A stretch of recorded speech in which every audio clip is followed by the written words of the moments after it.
living in your parents' basement. Horrible music.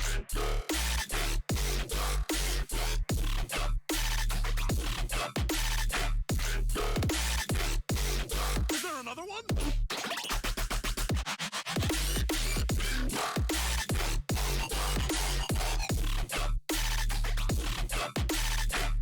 These things can make a full-grown man tremble.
Damn, I'm at. Damn, I'm at.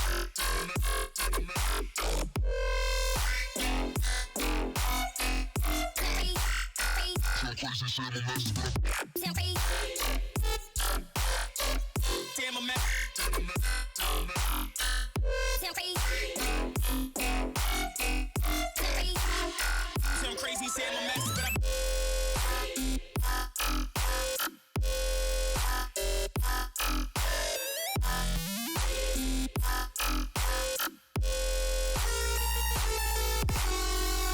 Damn, I'm at.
Damn, I'm at.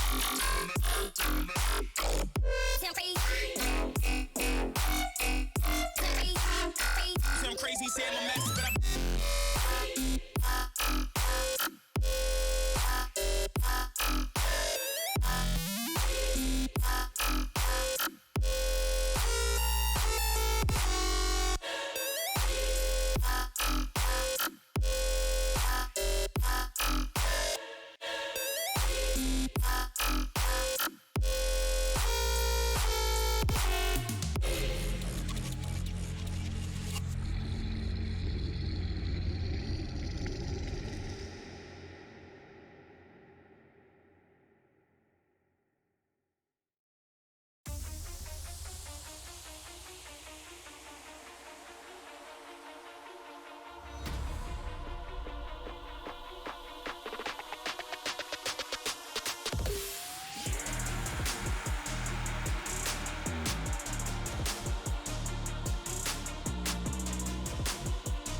got your back.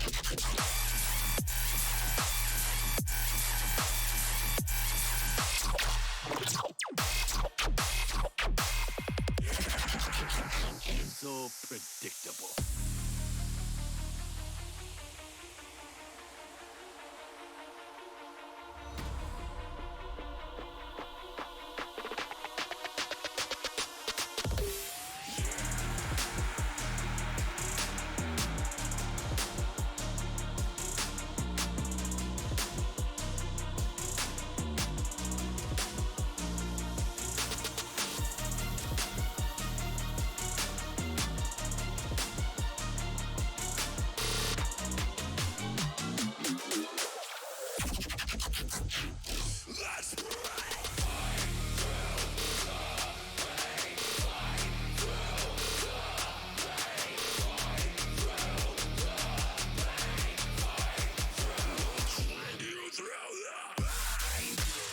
Now, hold on.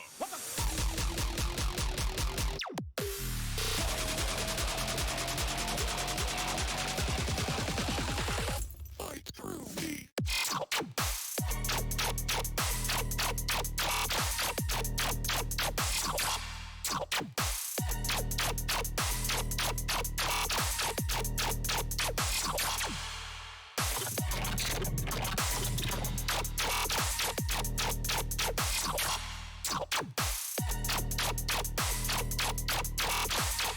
All targets destroyed.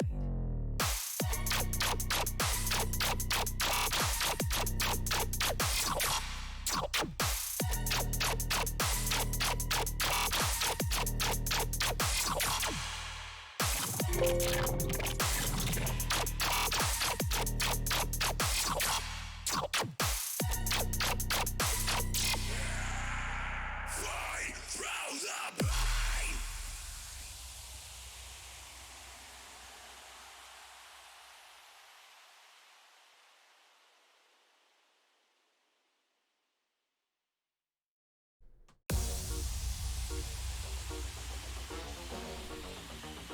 Yo, yo, yo. Checkity check, check, check.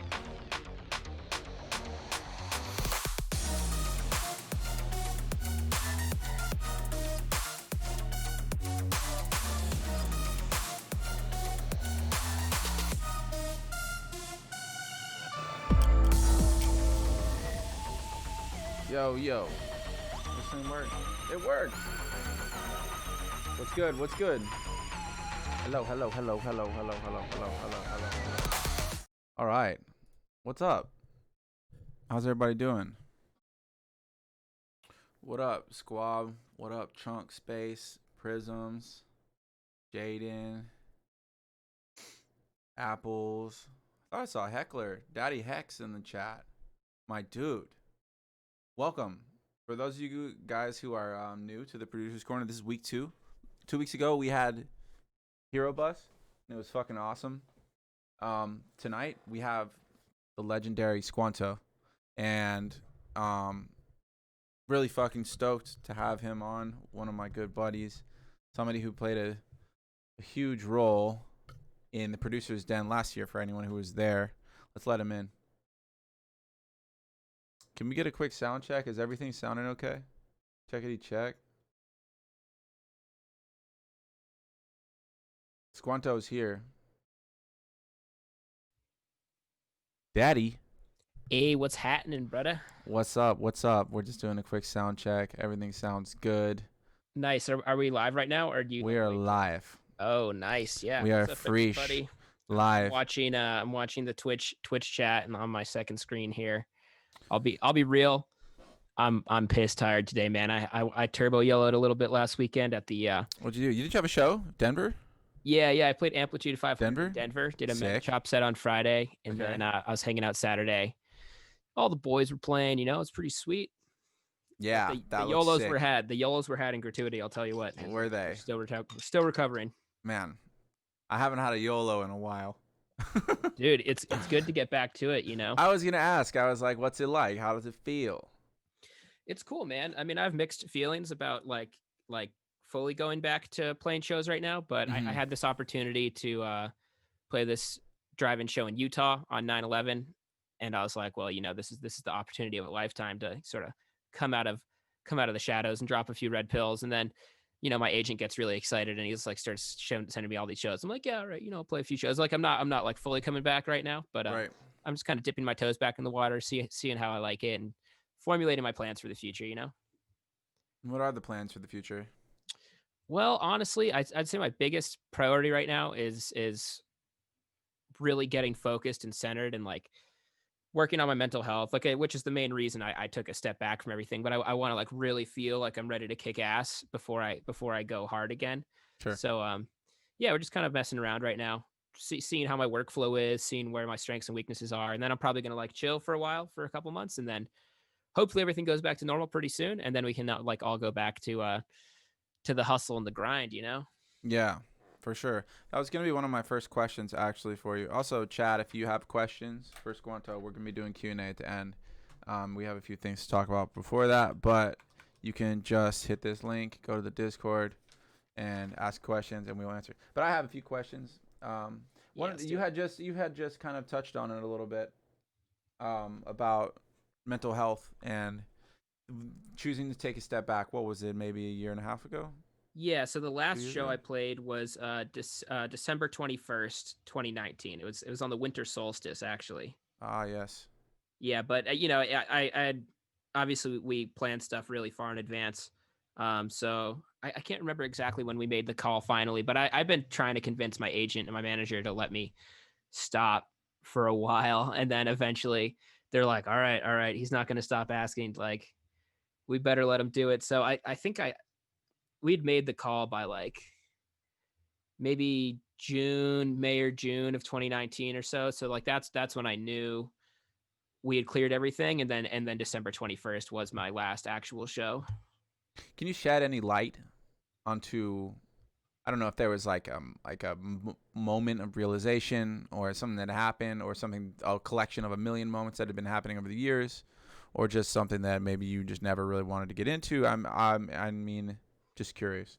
Yeah, so it's a lot of stuff. I mean, honestly, ever since it was really like probably the end of 2015 and the end of 2016. Well, here's what happened exactly with my path up towards music. I was in college for about a year and a half, from like 2013 to mid 2014 or so, and like I had a super rough time. And then I decided to drop out of college, and like I knew that I sort of wanted to do DJing, but Where were you in school?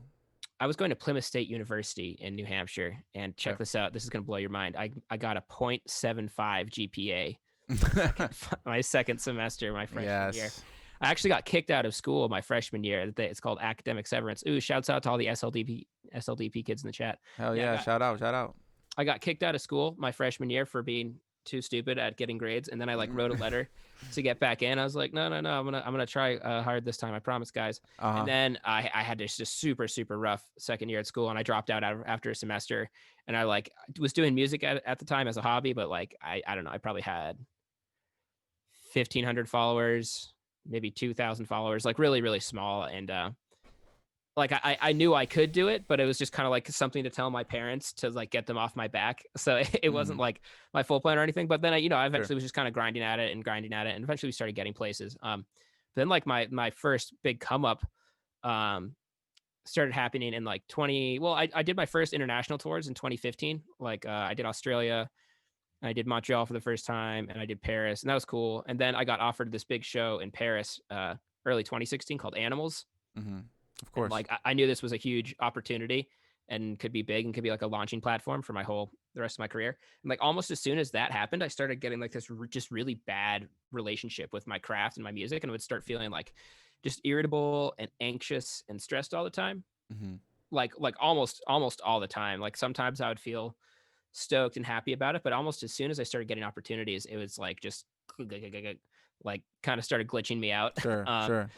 And then that kind of just built up, and like I was getting all this external success, but just like not feeling very good. But then I'd be like, well, I know I'm doing good, so this is good, or I'm gonna keep going. Dude, the follower count keeps going up and down like crazy on Twitch. It just went from 30 to 56 in like 10 seconds. That was trippy. It's a whole gang of people like, fuck you. Yeah, no, fuck you. And they came back. He's talking about college. But yeah, so that was like this whole up and down thing. But then I was being pretty successful, and I was like, yeah, this is cool. But I just had a lot of mental health issues that I wasn't really taking care of at the time, just because it's easy to like um focus on your career or focus on like success that you're having, and not take the time to realize that you have all this internal shit. Like I knew I did, but it's like I let myself put it on the back burner and just kind of ignore it, because I was like, oh look, I'm being successful. I can't be too fucked up. Sure. But then we had the real drama in 2017. I'm sure you remember this. I don't know how many fans remember it at this point. I know a lot of them do it. It comes up every once in a while. But basically, I was like talking shit to this dude who I thought was a friend. Oh, I actually had known him for like years and years. He was a local Boston dude. And I was just saying like some stupid fucked up shit, like, because I have a really dark sense of humor. And then he posts all these screenshots online. It makes me look like a terrible person.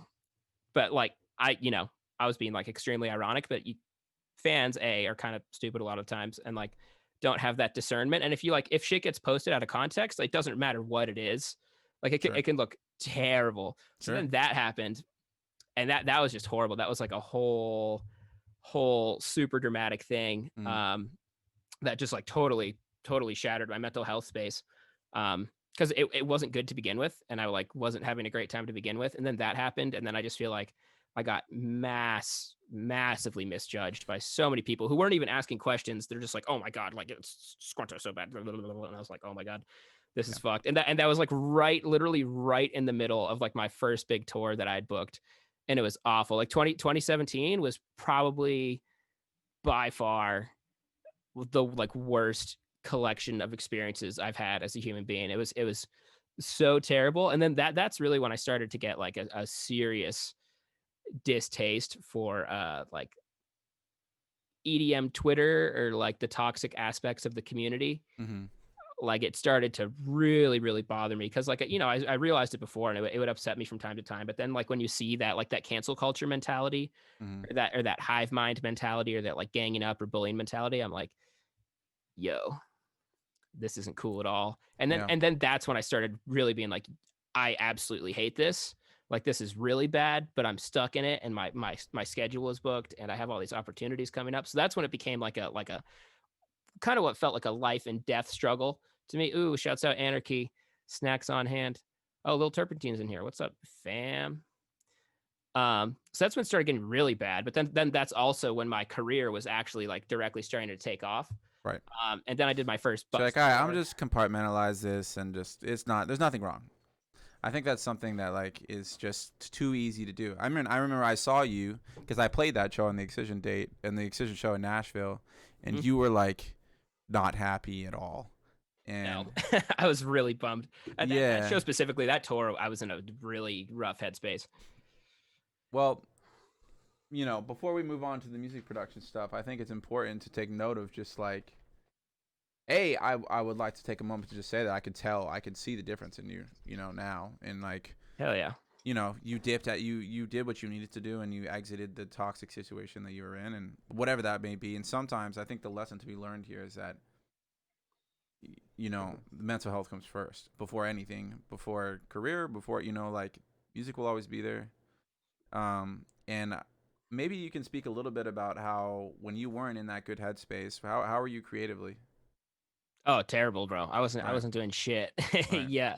It's so rough because like as soon as you start getting on the wrong side of the equation with a career, then your creativity goes out the window, for at least for me. Like I need to be in a more positive headspace to feel creative. So then just like everything fucking snowballs, and you're not making music, and you're like, you fucking just tumble into the abyss of potent self-destructiveness and negativity. Right. and certainly all that. The vicious cycle. The vicious cycle. So this was a lighthearted way to start the conversation, but I'm glad that we could talk about that. I think it's really important. People need to hear it, man. People are always like, "Oh, you're living your dream, bro." Like people would kill to be in your position. I'll be like, people also kill themselves in this position. So like, don't fucking like that's a big part of what goes into it, as like from the fan perspective as well. Like artists start to feel bad, and then fans kind of like not necessarily gaslight them, but like they do it without meaning to. They're like, oh, like DJs complain so much, like they're so ungrateful, and a lot of fans get it, and a lot of fans don't. But it's not an easy situation to deal with, And I wish DJs were more willing to take mental health breaks and take a step back, and I wish I wish fans would chill out a little bit. Okay, yeah, cut us a break a little bit. Cool. So let's switch directions a little bit. I wanted to let's get this one out of the way too. I just want to I was gonna ask. We kind of already went over that. Let's just jump into what I would love to know about. First off, so anyone who was at the Producers Den last year knows that Squnto, or maybe you don't know this, that Squnto was the one who really led up all of the visual side of everything.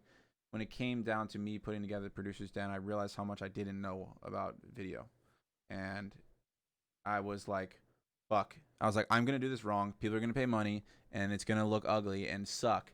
And so that's when I said, beep beep beep beep beep beep. Eric, please help me. And he willingly said yes. And the video wall was fucking sick because Eric knew exactly what to do.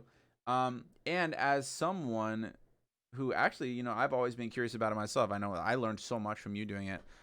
If for someone whose career has kind of been part of your brand has been this audio visual experience thing, whether the MEGACHOP show isn't every single time, but when it is, it's a big deal, and no one else does that really.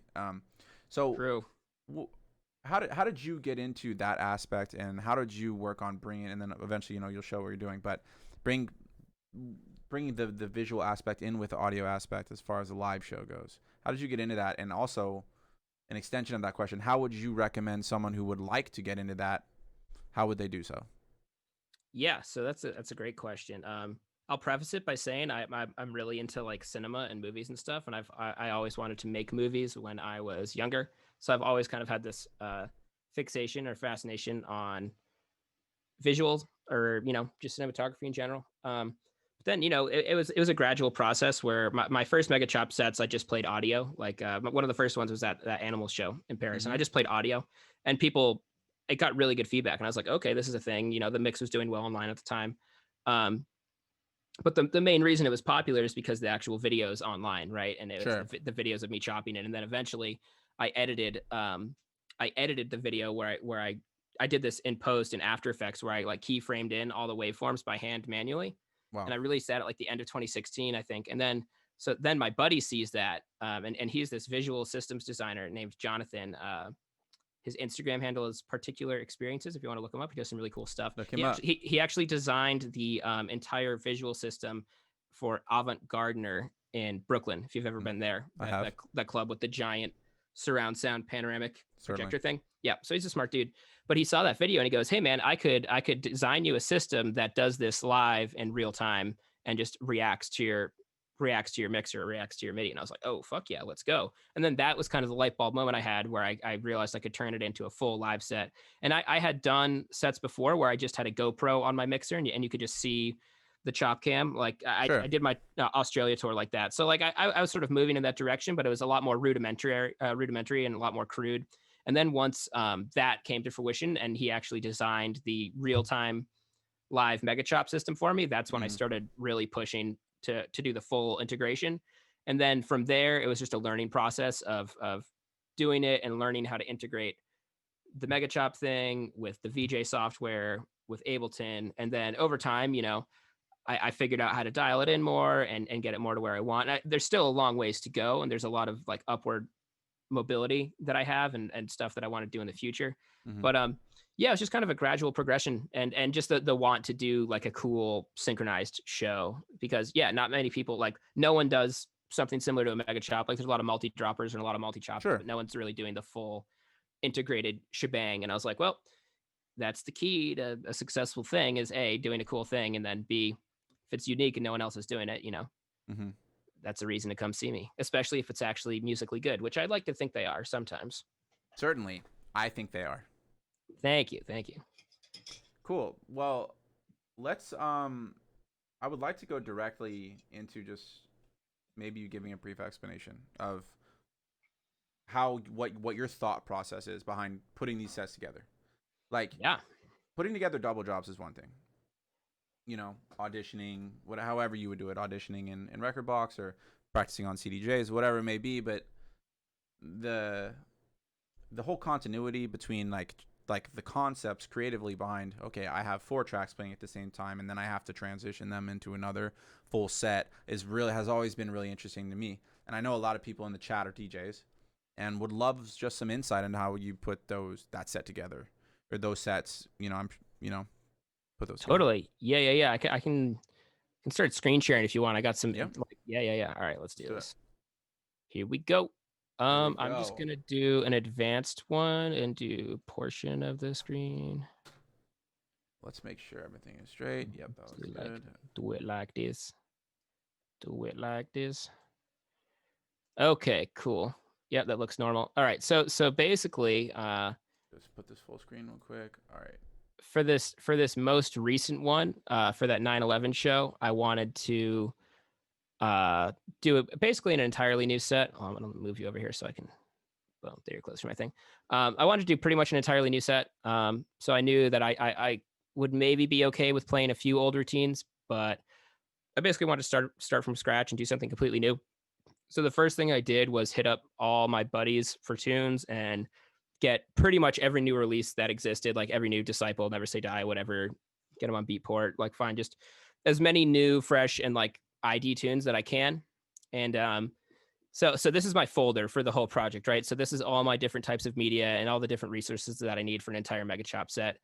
So I've got my new tunes folder right here. If we check it out, we have about 1,000 songs in here. So basically my first step was my first question was going to be how big is that MEGACHOP 3.0 folder?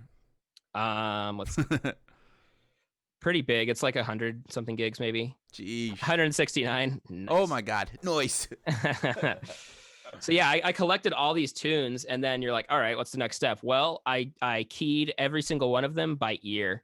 I don't trust mixing key. I don't trust any automatic key analysis things. So I literally sat here with my keyboard and just like played a song. And it was like da da da da da, like just right on my keyboard till I find the key. So I keyed like 800 or 900 tunes by ear, and then you can see here I have the T here, or I have the how's the alphabet work? I have the S or the T. So the S or the T means straight, like 8th notes or 16th notes, versus triplets. So the first big thing I do is just key and then the metering of the song, and then as I scroll through this folder, I just that's my starting point, right? Because if you're just willy-nilly trying to toss tunes together and try to make it work, you can totally find some good stuff. Like a lot of DJs just double drop via intuition or what they think is going to work, and they find really good stuff. But I'm way more into like that schism style of mixing where he's just like super clean and super precise. And so key is always the starting point for me. And then when I do the metering as well, I can just look at it and just boom, start swapping out tunes. So after I get to this point and I have just like my arsenal ready, I'll go into Ableton. So here's what I do. Actually, I have a MEGACHOP set open here. So this will be the next step. Oh, it's not letting me make it. Damn you, 9. Yeah. Fun fact: I also have to do Ableton or MEGACHOP and Ableton Live 9 because of reasons we can discuss in a sec. But basically, what I'll do is set up these. So I have 1, 2, 3, 4 A, 1, 2, 3, 4 B. So then these are like my 2 sets of 4 tracks. So I can transition 4s into 4s. And I'll just start like prototyping transitions basically, or prototyping routines. Like sometimes I'll start with one of my songs as a starting point, or I'll start with someone else's song that's like I want to be the basis of the routine. Mm-hmm. And then sometimes I'll have an idea, sometimes I won't have an idea. I'll just start slapping stuff in there, and then it's a lot of trial and error. I deleted these because this is like a final set, but I usually have a bunch of tracks at the bottom that are all like my trial tracks or like my unused songs. And it's like for one routine, I could have like 6 to 8 songs that I tried swapping in there that didn't work. So one routine can take anywhere from 30 minutes, if I'm super lucky, to like 2 hours to just even find the idea. And then from there, you have to like fine tune it in and sort of feel how it wants to speak. Or like, I always say like, this is the same for a double drop, but especially with these, you want songs that want to work together, or that like they want to support each other. Like we've all heard when a DJ double drops like a but with a but, and it's just like, or like when a DJ plays like a really out of key double drop, and you're like, ugh. and when you're doing a multi, that's just so much more exacerbated. So it's like a pretty fine-tuned process. But basically from there, I go in and I make the entire audio portion of the set first. And then that's when I start like going to the conceptual phase for visuals and being like, okay, what visual approach do I want for this? And then down here is where we do all of the visual control. Yeah. Should I just keep going and explain the whole thing, or should we like chunk it up? All right. So yeah, so basically, step one is just making this entire audio project, and I'll say for this, hold on, I'm gonna read chat some too. The dedication, yeah, it is a lot, bro. Yeah, you really do have to figure out the keys for yourself. Sometimes it takes the dominant or the fourth. Exactly. That is insane patience. Yep, biggest project file I've ever seen. Yeah, bunch of emojis. Cool. All right. So I'll say this too. There's a lot of different ways you can approach what I would call the systems architecture for something like this, because in a normal situation with a CDJ set or a DJ set, or you're playing on a controller, or you're playing an Ableton, there's pretty much a set workflow that you do. Like for CDJs, you make your music, or you get your music together and you put it on a playlist and you go plug it into the thing and it works. And like, maybe you have a VJ, maybe you don't. There's not too much to think about besides that. You just know that you're going to go play your music on the thing and it's going to work. And same goes for a controller or an Ableton set or whatever. And, some people do live sets where it's more complicated. Some people, like, Excision has this whole thing where Excision then is going into the realm of systems architecture, where he has his CDJs, and then the CDJs are sending time code to the video guy at front of house, Brady. And then Brady is like looking at everything that's happening, and he's launching stuff in time to have Excision's visuals be perfectly synced up. So then when I'm doing this, I have to think of the question of systems architecture, and it's changed a lot over the years. And the main goal I'm going for is stability, because the biggest thing that could happen is that I have to run multiple different programs, keep track of all this music I'm mixing, and have the visual output and the final performance work. So as I was going into this set, I actually went through like 3 or 4 completely different phases of like thinking I was going to rebuild the whole system, being really stoked on it. Then I would like start experimenting with it and practicing with it, and it would just fuck up, or like I would experience some fatal glitch. So like I lost probably about 2 or 3 weeks just to experimenting with the systems architecture. But I did ultimately end up, I mean, it's roughly the same idea as what has been happening before. But it's a lot more streamlined now, and it's a lot more stable, and I feel a lot more safe on stage. And luckily before, I never had any catastrophic failures at big festivals or big shows or anything where like my whole rig just crashed or collapsed or anything. But when I was on tour with it, I had that a few times, and it's not cool if your shit just stops in the middle of the set. You feel like a dick. Right. So that was my whole thing going into it. So it's like a whole nother layer, a whole nother thing that you have to think about. So as I was talking about before, we have these 4 audio tracks here, and like sometimes I'll go in and mix it in session view here, which is like live DJing in Ableton, I guess, where you can, trigger just those tracks, or whatever. Oh, should we put okay, no, look, I am up in the right corner there. Okay. So sometimes I'll do it like all my original MEGACHOP sets, I would trigger live, and like crossfade and mix them live. But it gives so much room for error, and then a lot of my routines, I literally have to chop the whole time, and there's like not a lot of time to actually hit a cue button to launch the next routine.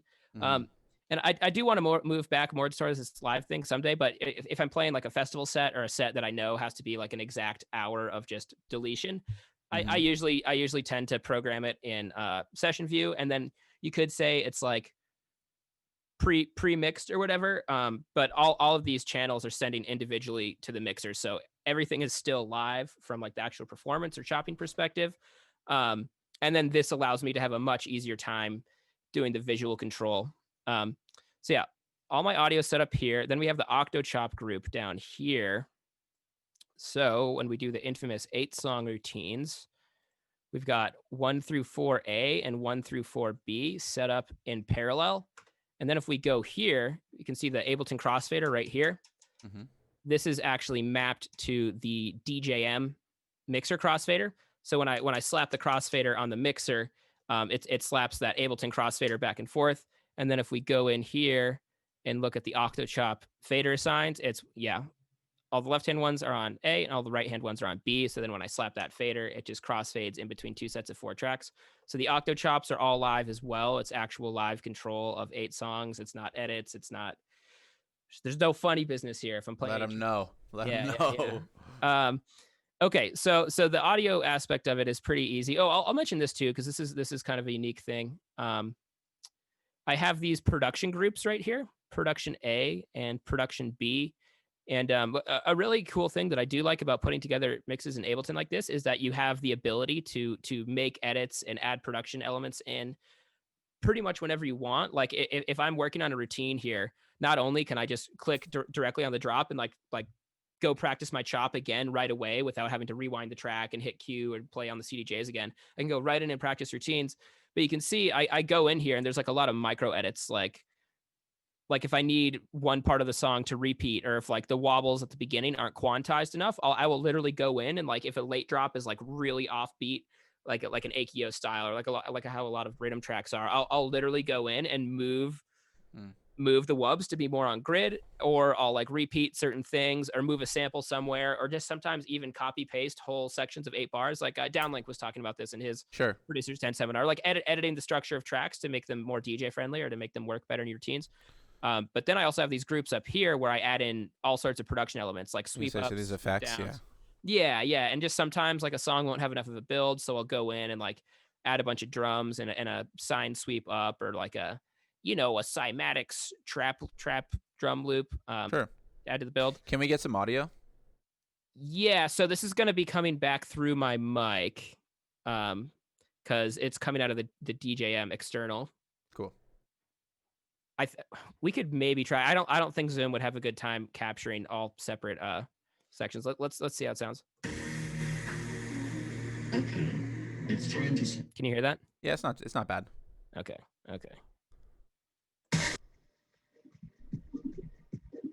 Oh, it's a little bad. How bad we talking? I mean, it's kind of bad. What's a potential solution here? I wish Zoom would let you do like an aggregate audio device. Yeah, I don't think Zoom can. You could, in theory, do it with Ableton, but right. All right. Well, let's check it out. That'd be too. We don't need to do that. Boss, and get your head knocked.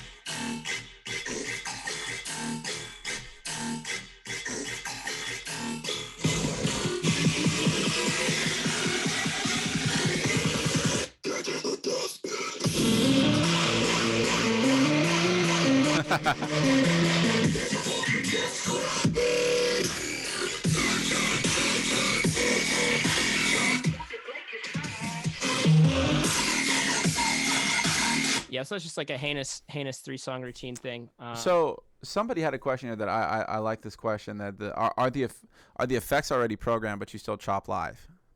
Exactly. Yeah. So the big like live component of it here is that it's all going externally to my mixer right here. Let's see if we can. Oh shit. This is jank. I'm gonna move the camera up so you can see the mixer a little bit better. Okay, let me make the camera a bit. Can we do this then? Uh-oh. Here we go.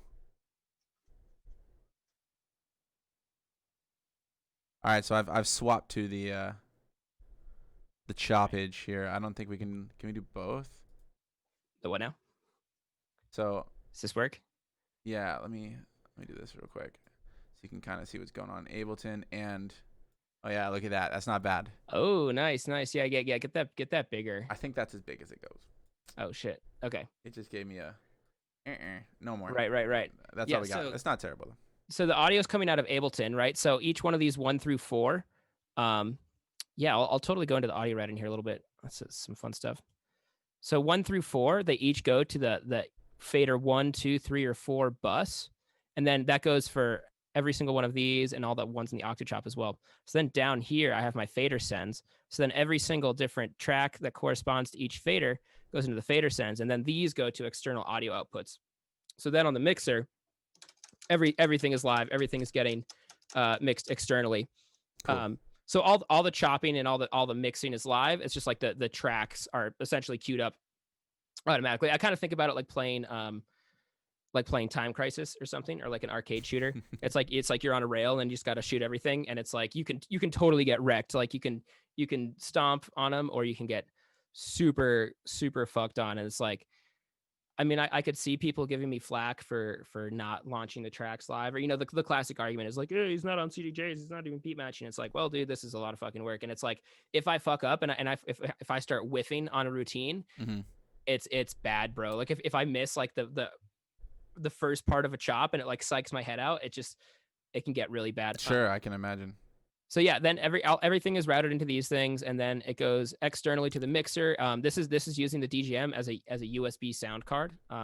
So if anybody has a DJM at home, there's a lot of other mixers that probably do it as well. Or if you have like an external sound card that has multiple outputs, you can do the outputs into like an RCA and just plug that into the mixer. That's one way to do it. And then additionally, so I have these production groups up here, and then I have these sends. So all the audio tracks within the production group go to the audio bus A. Okay. And then the group itself isn't sending. And then I have these sends right here where I can automate the track. I can automate the track on off. So depending on which track I want to send the audio to, I can send to 1, 2, 3, or 4 without having fully separate production groups, which is handy. It's kind of dense. I mean, there's not a lot of reasons to do really complicated audio routing in Ableton like that, unless you're doing something like this, but some people might find it interesting. CDJs are cool and all, but have you ever done a Squnto set? That's a good question. How much improvisation with track selection can you do during this live set, with this live setup? Do you have a few CDJs active in the mixer just for improvisational moments? No, because everything's about having sequenced visuals. It's all from Ableton. Now, if I were to go back into session view here, I could have a lot more improvisational flow or, freedom that way. But usually I know exactly what I want to play, exactly how I want to play it, and I'm squeezing it all into an hour, and it's just like trying to nail every routine. Right. Okay, so from here, the next question is, how do we control our visuals? Because as of now, this is all just audio, right? So let's see if we can do this. How small can we make it? Common. We're about to go over how we're sending MIDI into the visuals here. Yeah.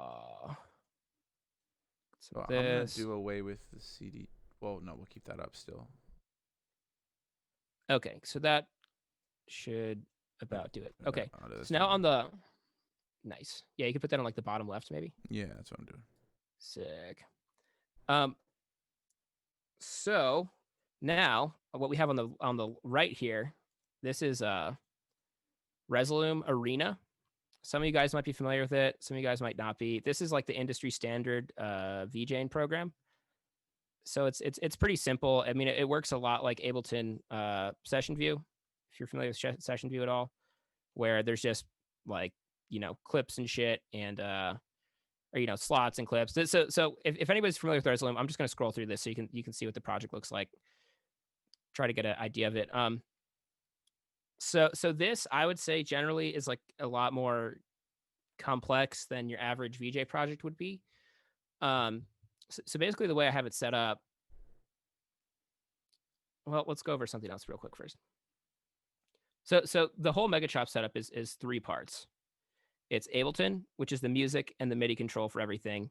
It's Resolume, which is outputting the final image and is actually responsible for mapping my visuals and outputting everything. And then the actual MEGACHOP visuals are coming from here, which is called Touch Designer. Oh, buddy. Let's see if we can. So this, as I mentioned before, is the patch or the program developed by my buddy Jonathan. Particular Experiences, check him out. So Touch Designer is it's what's called like a real-time. It's a real-time multimedia environment. So unlike a DAW or unlike a video editing program, this is all real time. So you can't program a timeline. It's not linear like Ableton. So the whole point of this is to make interactive it's often used for like a science museum exhibit or something like that, but it does interactive real-time multimedia stuff. So then this is where we're actually generating the MEGACHOP visuals. As you can see here, it's happening live. Like, so I'm just moving my faders, and then these are coming in and these are coming out. I didn't design this. Again, this is designed by Jonathan, so I don't have full authority to explain what's going on here, but just to go over it briefly in a couple different parts, this is where all the audio is coming in. And I used to do the audio in real time using either an inter-sample ACO driver called Jack Router, or sometimes I would use multiple sound cards. So I'd have one sound card that gets the output and takes it as an in to generate the audio. Like at Lost Lanes 2018, I did that actually. I had a fucking desktop computer and my laptop in the booth and 2 sound cards, and it was a goddamn nightmare. Damn, I remember that one. That was epic. Yeah, it was intense. But now I'm just using some audio files to just generate waveforms on the fly. It's not quite as realistic because you don't get the exact audio that's happening, but honestly, it works totally fine, and it makes the whole setup much more stable. But then here, so this is everything that's generating the waveforms. Like if we go in here, you can go in and modify the colors. This thing right here is the camera input. I don't have my camera plugged in right now, but so use your imagination. But then, yeah, everything composites together, and again, it's all live. Like you can see the waveforms moving as I do them with the faders here. And then this outputs to something that's called a spout output. So spout like routes video in between programs on the computer. So then the output of the touch designer goes into Resolume here. So if I click on one of these, we can see the preview down here. Oh, I'm gonna move that. Let's get that out of there. You can see the preview down here, and again, this is all live, real time. Ooh, looks like it's really lagging on the Twitch stream. A little bit. Is it dropping? Is it dropping frames, or is that just on my end? No, it's not dropping frames. Maybe that's what I'm seeing on Zoom is dropping frames a little bit. Yeah. Oh, interesting. Yeah, because it looks like it's chunky on the stream there. It's very laggy, but we can see. Interesting. Yeah, because it's still smooth. That might be a Zoom thing. Like, that sounds about right. I'm gonna check how much video RAM I'm using. Probably a lot. Oh my god, the red line. Uh-oh. That's not too bad. Oh wow, look, it's fucking redlining my CPU, bro. Oh my god. YOLO. It means that Spungus needs a new computer. So are you DJing, VJing at the same time with this setup? Yes, exactly. And that's the whole thing with it. Like the reason I do this Ableton performance is not only to play an insane amount of music and sort of have this sort of, meta DJing experience where nobody else is playing this many songs, but then we also have this whole thing. We have the custom real-time visuals, and then just real quickly to go over how this works with Resolume here. I will play something here in Ableton real quick, and it's going to look laggy on your end, but you'll see it that coming through in the preview here. Actually, let me see if we could go window onto. Oh, where'd it go? Oh man, too many things are happening at once. The computer's having a bad time, bro. You're not gonna have a good time. Oh god, it's so loud.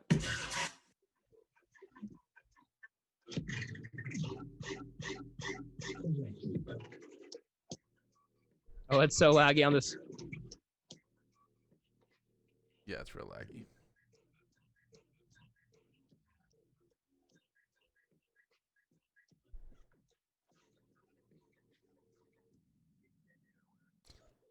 Okay. So yeah, it's unfortunate that Zoom's shooting the bed there. It's weird because my camera's still coming through clean. It is. Oh, is it just my whole desktop feed? That's crazy. Yeah, it must be at like the Screen share. I have an idea. Maybe if we go set it to high priority, normal, high, priority, normal, high.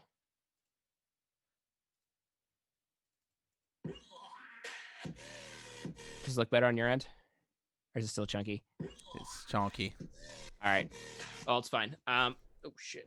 I think we've got the Yeah. Okay. Just so to wrap it up real quick, the way people normally control Resolume is with a MIDI controller, like something like an one of these bad boys, an Ableton Push. and you just map like the squares to launch your clips or whatever. But then what I'm doing here to get it all time coded, like this is not how people normally get visuals in sync. I have all these MIDI tracks, and these are just blank MIDI tracks in Ableton. But then these are sending out. This is using a program called Bohm Network, which allows you to create virtual MIDI ports and then loop them back to each other. So I create all these different virtual MIDI ports, and then I send MIDI from like in the computer just across to itself into Resolume. So then, so it's like an external instrument, but exactly, but it's just controlling the visual outside of Ableton. Yeah, so this is just like my build-up right here, and then I fucking tell it when to turn on. It turns on the chop cam, then it turns on, different types of visuals. So I basically do the audio, make sure all the visual systems are working, and then I go in and I program, like I automate my VJ for the entire set is basically how it works at the end of the day. But yeah, that's a brief rundown of the MEGACHOP architecture. And thank you for exploding everyone's fucking brain right now. I think hell yeah, brain explosions in the chat. A god among men. Thank you, man. Too kind. CPU shits the bed. Hype. Dragon Twitch. Let's go. Should I go back and fucking go through any questions here? We're doing questions at the end. We're gonna do questions at the end. I say we move into some music production stuff. Yeah, cool. I'm down. Okay, so I'm gonna close these now to hopefully stop the CPU meltdown. So yeah, I just have like a little quick tutorial for today that should be fun. Let me go ahead and change my camera angle back as well.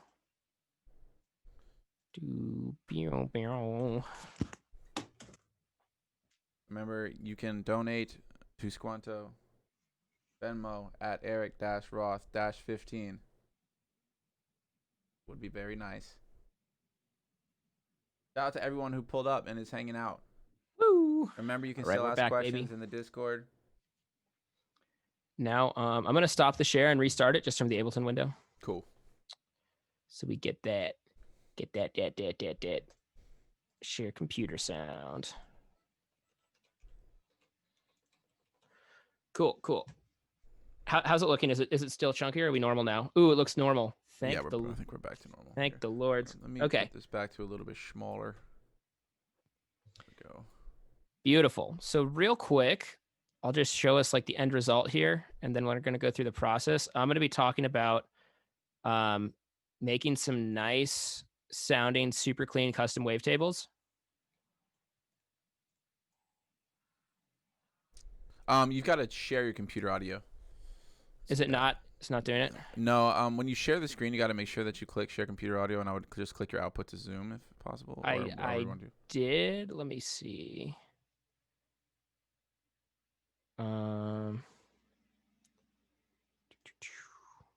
It's totally working before.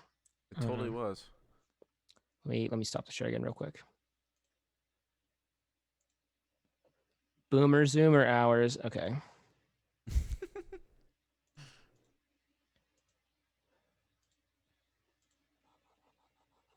Are you still not hearing it? No, I'm actually. I heard it, but I think it's coming out of your headphones. Usually when I share screen and share audio with Ableton and well, I guess you're on PC. You would know better because it was working before. There it goes. Okay. We are live. Coming through direct. We are live. Beautiful. Yeah. Okay, so the serum skin. But what's it called? That's a great question. Where the fuck do you change squint? Back to where you were. Go to skin right there in excess. Go to skin, and then it should tell you colorful excess. Yeah. Colorful excess. I went through a whole phase where I downloaded all the serum skins and I tried to find which one made me feel the most creative. which one inspires you? What colors? Exactly. No, that's my whole theory with Ableton versus FL is that FL looks really like inspiring and creative, and then Ableton looks like a spreadsheet, and that's why FL people like. You FL think so? I think so. Yeah, FL just feels like, I don't know, more creative to me. But obviously the workflow is terrible. Okay, so yeah, this is the end result we're going to be creating here. So it's not like the craziest wavetable in the world, but it's pretty cool. And as far as like custom ones go, I think it sounds pretty clean. And we're just going to be going over this strategy here for doing sound design and then exporting it in a way that makes it work really, really well in Serum. So let's get into it. And yeah, full disclaimer, again, my batteries are running low from last weekend. So Spungus may not be at full operating capacity, but we're gonna do our best here. So this actually started as a Razer sound here. I'm sure you guys are like at least somewhat familiar with Razer, hopefully. Basically, I did some sound design in Razer. It's not my best Razer work, but I don't know. For anybody who isn't familiar with this, the main reason Razer is cool is that it's an additive synth, which means that it's all based off algorithms. Like with Serum, for instance, it's a wavetable synth, quote unquote. So the wavetable makes a noise, and then you filter it and affect it, and you like take things away from the sound using a filter, or you add things to the sound using effects or whatnot. And an additive synth, like the two main examples of additive synths I know are Razer and Harmer. And what they do, it's actually all like one big algorithm. So even though this says it's a phaser or a filter or whatever, they're all basically just controls on the algorithm, and just everything is additive. So you're actually just producing like one sound that's being controlled by all these different parameters. And you usually have some really interesting stuff like with Reactor here, or with Razer rather. Could you make a little ting in Razer real quick, or? Yeah. Let's see. Bless us. For anybody who doesn't know, can you see this menu that's popping up right here, Max? No. Oh, okay. Hold on. Okay. Well, I have this cool thing called Watch. I'm about to create a synth without doing anything. Boom. Get Live Enhancement Suite. It's this fucking sweet add-on. Oh yeah. And then it adds this double. Ooh, that just deleted my. Okay. Shout out Funkcase for the raid, baby. Love you. Oh, Funkcase is in here. Oh shit! Look, we got way more viewers now. Fuck yeah, let's go, baby. We're about to watch Spungus design a Razer patch. Ooh, Yak Stubbs is in here. Man, dude, this is popping. High pressure. Yeah. So Razer just does some really cool stuff. Like the big thing is these dissonance effects, which just like totally deletes shit. The thing I don't like is that it's just pre-made oscillators, or like preset oscillators, so you can't do like wavetables or samples or anything. But let's try to do something cool. It's really good for like sort of bleepy, like high-pitched noise. Oh man, the chat's popping now. Jesus Lord, man.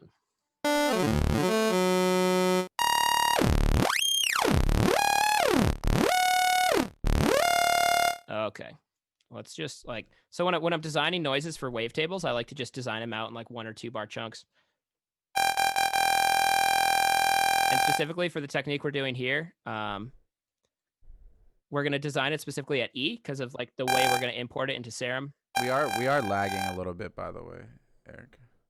How bad? Like my voice or the what? No, your voice is fine. It looks like Ableton is just taking its time. Ooh, oh, like the actual image again? Yeah. I wonder what's doing that. Ooh, let's delete Touch Designer. Is the audio coming through okay at least? Yeah, it is totally. Okay. Let's close everything. No more Discord. No more OBS. No more internets. Close that MS Paint. How's that seeming now? Is it less mids? Yeah, it's less mids.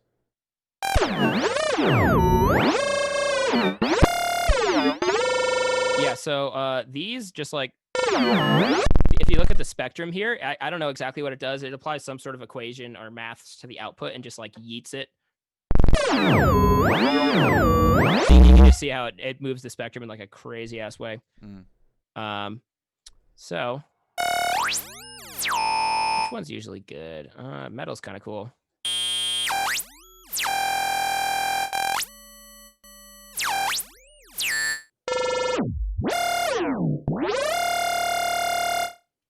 So if you guys ever listen to Voltra uses a lot of Razer, and that's where like a lot of the crazy bleepy metallic stuff comes from. Oh, you know, I just lost the chat. I gotta bring that back. Hold up. Oh, dude, the zoom thing's popping up when I'm trying to move the window. Oh yeah, it'd be so doing annoying. that. Damn you, zoom. The boomer zoomer. The boomer zoomer, dude. That's me. Oh my god. Yeah, my laptop is totally on its last legs. Like, it's so, oh my god, it's so hot right now. That is remarkable. Long time no see. It's been All right. kind of a Wow. My laptop's like almost burning my fingers right now. That's lit. Okay. Nice, literally. Yeah, nice. So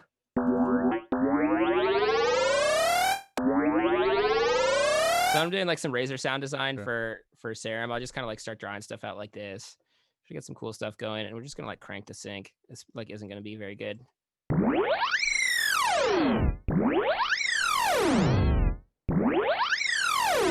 A lot of times though, if you do kind of like crazy stuff like this, when you import it as a wavetable, it'll sound pretty badass. Maybe let's do like a little cone peak filter here. Pretty normal, pretty normal. All right, I'm just gonna toss some OTT and shit on here. I've got I've got a bunch of preset racks. Call them the meat racks.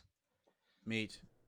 But this is my many OTTs, which is an X for OTT, then it's an Ableton OTT, then it's oh wait, hold on. Let me switch to the other type of thing because you can't see plugin windows right now, can you? Yeah, I can see Lilo Dallas multipass.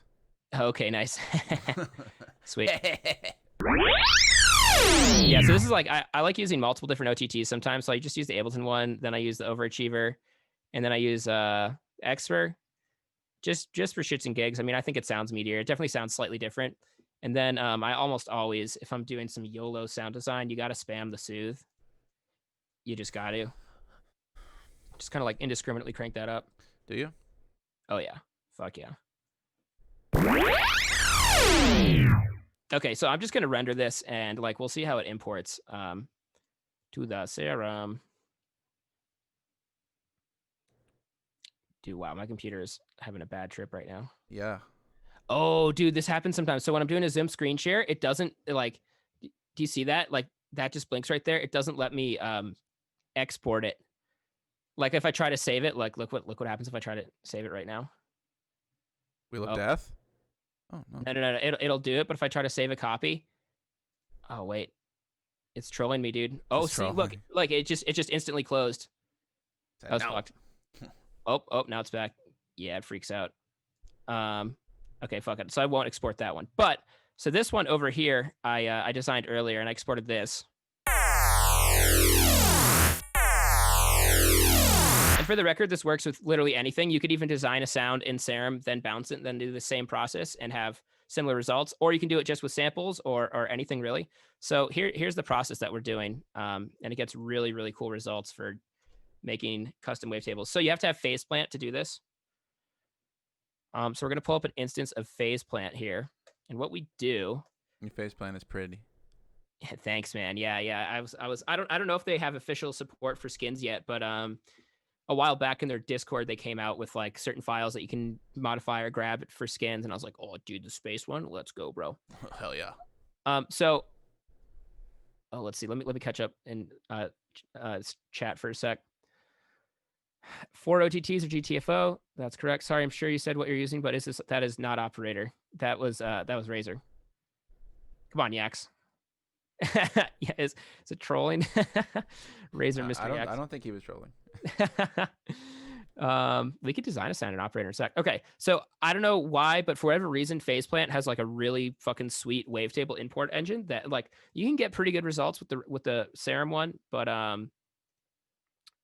it's hit or miss for me. And then this is like a super, super consistent process.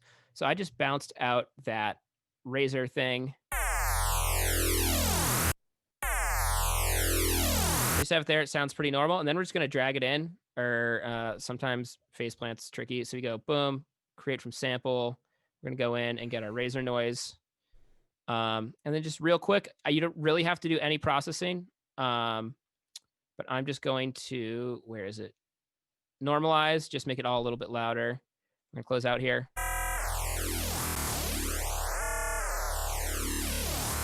And right off the bat, we notice that it's like pretty damn clean in FazePlant. Like I would say generally a lot cleaner than you would get if you dragged it right into Serum, because you always have to do that experimentation with the different modes and Right. trying to get it to line up nicely. But I've noticed that when I do it in Faceplant, it just works like super, super well.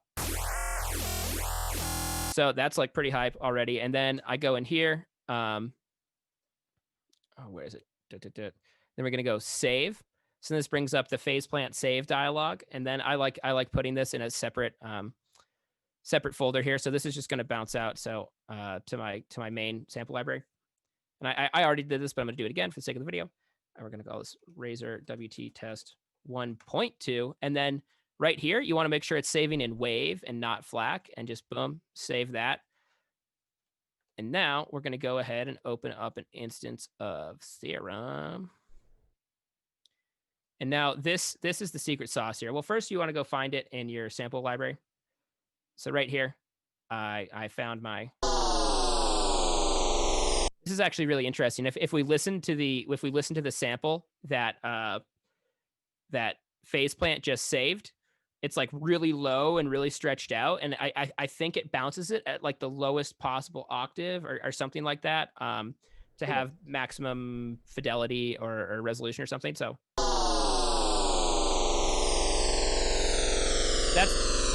that's actually what it sounds like if you listen to the sample. So now here's the secret sauce. And real quick, I'll give a shout out to Glork, aka Glork Glunk. He's the best. Yeah, he's insane. He showed me this technique, and this has kind of been my sauce for making custom wavetables for a bit. So now what we do, we go into the wavetable editor in Serum, and we go into the formula parser right here. We go ahead and hit 2048. You can see it goes split at 2048, 22 hertz note, F1, blah, blah, blah, something like that. And then we just drag this in. Just drag it in. And then boom, without any processing, without anything. Oh, where is my sound?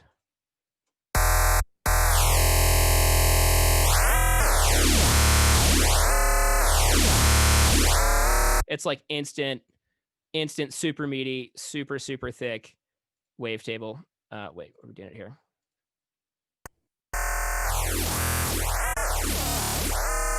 And now we can go in and do some more additional processing, but I just think this technique is really, really, really interesting because you can pretty much bounce any sound design. We can try it with a sample here real quick. I think that'd be fun. Or maybe because it wasn't letting me, I'd have to stop screen sharing for a second to bounce my sample, but that wouldn't be too much of an issue.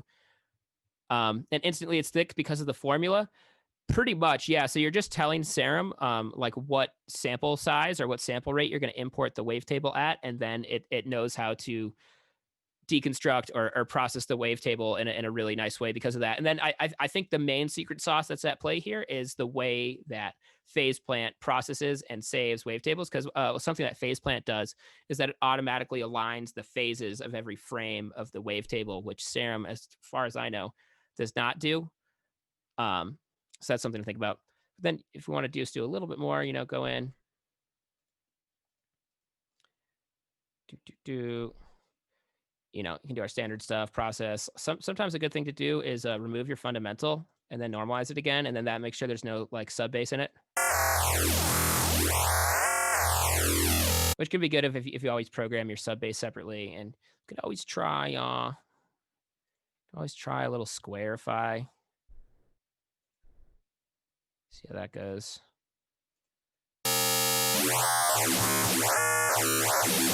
It's classic, very, very Serum, very Serum-y. Zomboy.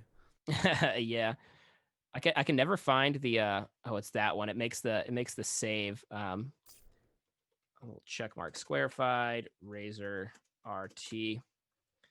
But yeah, then you just go in and save it, and like this is a really swag way to oh, what's up, y'all? I'm here. Where did this wavetable come from? We made it in Razor and then did I just missed the whole tutorial. It's okay, just so you guys know, even though my YouTube channel got entirely deleted, this will be up on YouTube. Nice. Did you have to make a new one, or I think that's what I'm gonna have to do. I mean, what? just for the people in the chat that were asking about it, in previous streams, I got hacked. YouTube channel got deleted, 23,000 subscribers, and luckily, since I have a legitimate backend for my record label and shit for calculating monetization on YouTube, they have access to the videos if they existed. So I spoke to them on the phone today, and they're like, the videos aren't there anymore. So That's fucked. Yeah, I'm pretty fucked. So, but we'll figure it out. Thank you, random whoever did it. Yeah, thank you. So this guy Glork showed me this technique, and then he has like some wavetable packs that are really crazy. I have that one. It's so great. Yeah, and then these are all the ones he made with additive.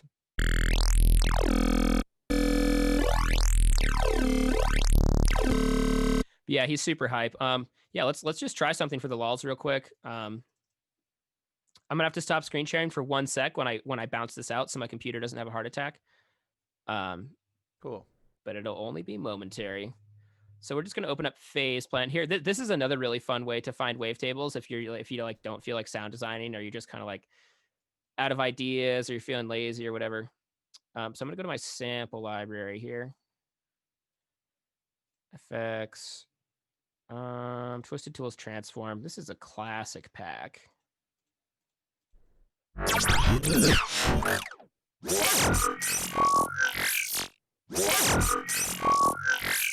Okay, so that's hype. I'm gonna go into the wavetable editor here. I go create from sample, and I shall go see production, sample library. For the record, the reason I'm doing this is because for some reason this computer has a weird thing where it doesn't like to drag samples in from Explorer, or it's like sometimes it glitches out. So I'm gonna go in samples, composites, FX. Which one was that we were just on? I think it was computer. Computer down. Or complex machine, maybe. Let's see how it sounds. Oh no, dude. Perfect. It Perfect. so well. It was complex machine, by the way, not a computer. Complex let's machine. try that one. Okay. That looks better. It looks better.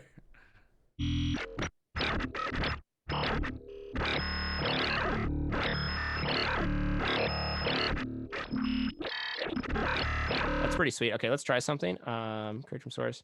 Let's do complex machine again. And then we're gonna just reduce the amount of sample editors. Like just try getting this first part.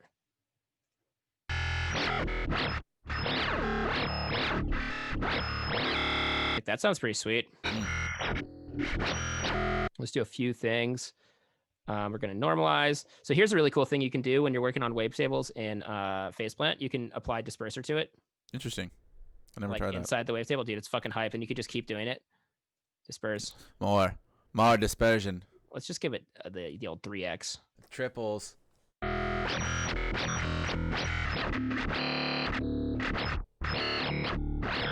Okay, that's like slightly sus, but it's fine. Let's just save it. I'm just honestly curious to see how this is going to import into Serum at this point. Okay, so save. We're going to do the same process here. You want to always save as wave and not FLAC, because Serum does not like dem flax, baby. We're going to call this complex chungus. Chungus. Oh, actually, we're not going to have to export anything. Wait, hold on. I get confused sometimes. You ever get confused? Just in general? Yeah, about everything. Sure. Yeah, hell yeah. Sure. Okay, so we're gonna go to our C production. Sample library again. Did it not? Where did it export to, bro? Hey. Bop, bop, bop, bop, bop, bop. Sample library, yeah.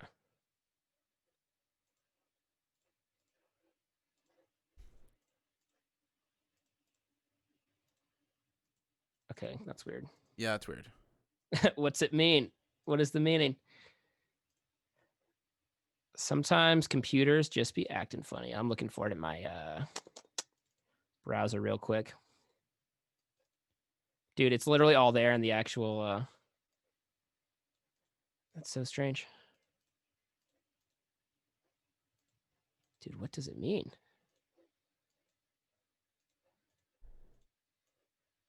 Okay, see, this is strange because now I'm running into this issue where I can't drag samples into my Ableton.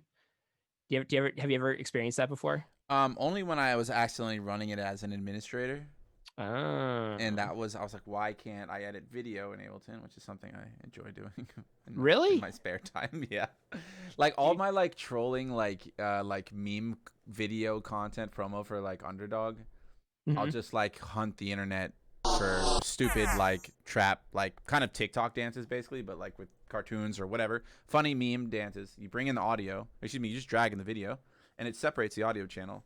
And you can just warp that audio channel, and the video warps to it. So you mute the audio channel, drag in, mute whatever audio that is to 140, 150, whatever the track is, and then you just layer just zero out that audio track from the original video, layer yours on top.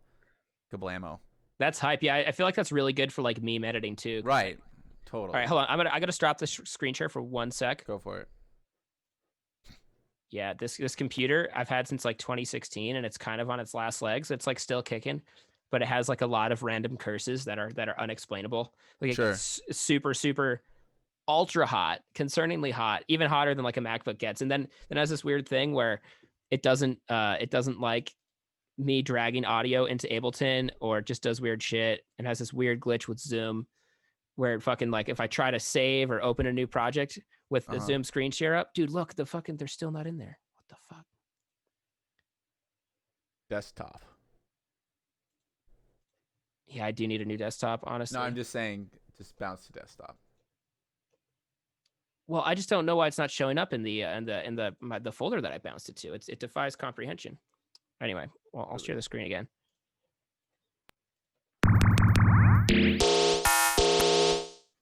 I wonder if I can just do it direct in from Serum here.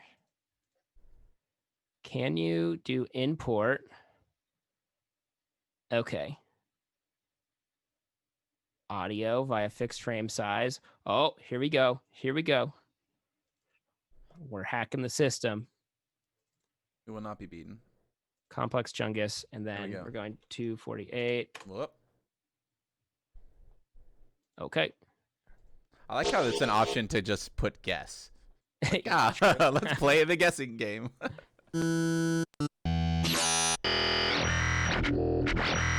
Dude, that sounds kind of fire. That's not even bad. No.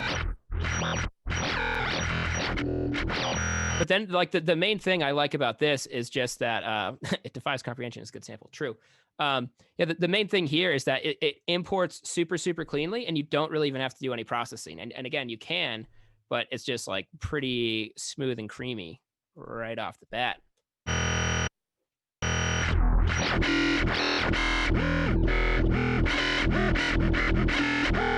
I feel like that portion right there would be sick for some like yoink, yoink, yoink, yoink, Sure. yoink. You know, let's make bad rhythm bass. Do it. Dare you. Put it up. 147. Cursed. 147.69. Cursed tempo. Totally fine. Normal things that normal producers do. That curve. Dude, that's hype.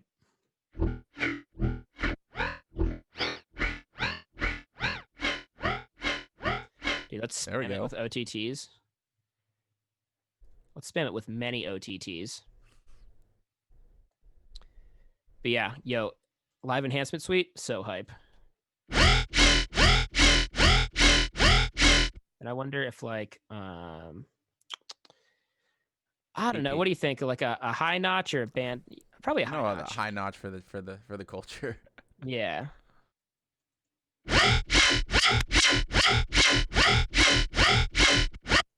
You gotta like Back the other way. What if it went like one of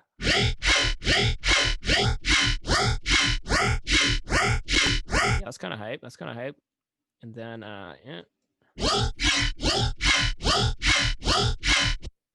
Then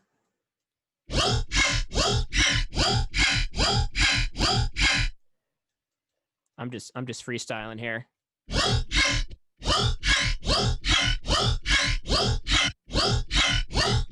Maybe like, huh.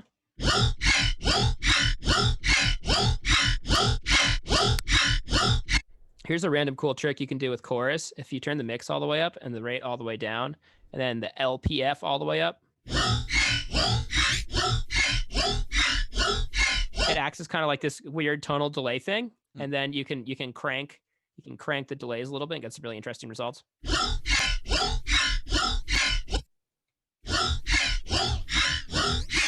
And then if you fuck with the depth and the feed, it gets crazy. And it does some crazy stuff to the stereo image too. Like, let's A/B it.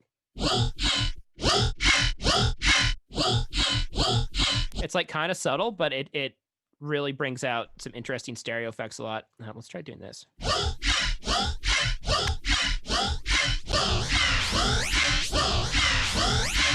Totally normal. Perfect. Okay, let's see. I've been up for 27 hours. I'm dying. Lol. Do it for the stream. What are we doing? Like Bailey's from her shoe. Oh man, the old Greg quotes are coming out. My Mac is literally on fire right now. Hey. Cool. High notch is definitely popular. Yeah, high notch is tight, bro. Ooh, did you guys fuck with has anyone been fucking with this thing? The sample dragger router from Serum? Did you use that at all, Max? No, I have not seen that. Dude, look at this. And you just go yoink. Oh no. No. It's because my computer's having a bad trip. Oh yeah, look at that. See, so you do that. Great audio. Oh, but it bypasses all your processing. I guess that's the only caveat. Interesting. Let's try this, and then we'll fucking crank this OTT. Oh. Nice and harsh for the culture. Whoa, wee. But then like it's however long you hold the note down for, it just renders out the whole thing. So you can literally just like hold it down and make a ton of variations, and then it'll instantly bounce out to audio, which is super cool. Very dope. Yeah. Oh my god, too many OTTs. We haven't even bent it yet, bro. Okay, here's a random trick that I like doing. I switch it to remap, and then you give it the old, maybe call it the elbow or something. The hill. Sounds like pretty hype. Yeah. And we'll try maybe just going down like this.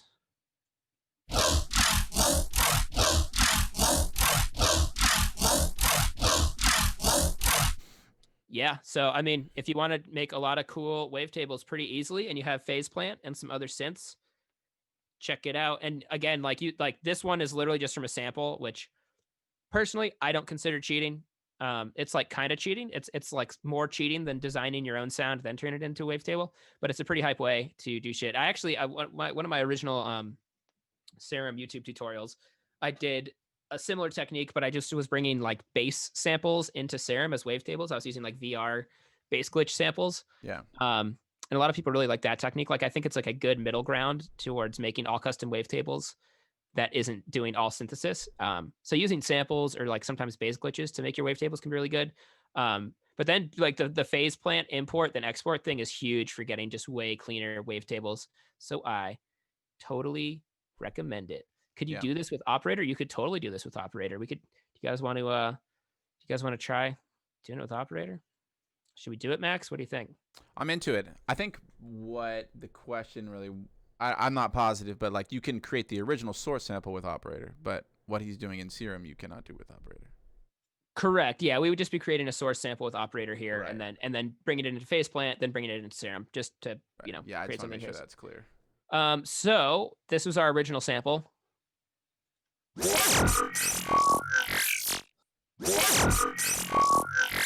Which, let's be honest, sounds pretty cool. You can't really tell there's any relationship here, honestly. Like, this is just a cool sounding bass that happens to come from the sample. But if we want to hear just that wavetable again, I'll bring it up here. I gotta save it first. Complex Chungus. User Complex Chungus. Let's just bypass all of these.